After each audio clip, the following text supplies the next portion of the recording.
neaprakstāmas sajūtas. Pirms iešanas iekšā bija droši vien tāds jau vakars vēls, ir nedaudz jau laiks, jau un diena ir pagājusi, bet negaidīju, ka iznākot ārā būs tik liela enerģija, tik daudz emociju, tik daudz vienkārši wow. Tas ir augstākā kvalitāte, ja tauta raudāja. Es raudāju.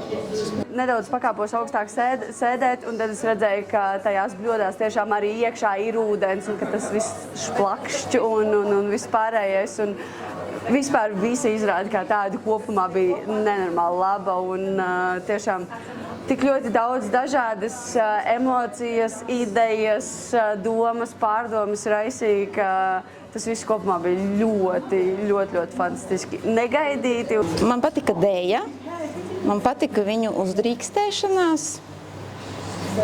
Emocionāls pasākums, jā. Un arī intelektuāls, viņš arī lika domāt. Man ļoti patika dejas iekļaušana balsošanas ainā, ja runājam par choreogrāfiju. Ļoti smuki tas iezīmējās. Kolēģis viņas nostrādāja 185 minūtes bez apstājas, bez pauzes, bez tā visa, un cik ļoti tīri tas tika atstrādāts, un cik tas bija nenormāli labi un patīkami un baudāmi. Un līdz ar to, jā, es noteikti paņemšu to pārliecību, tās emocijas, tās grimases, tiešām ļoti fantastiski izrādi. Mana simpātija ir Katrīna Tamisāre, viņai sveicieni. Man viņa ļoti patika.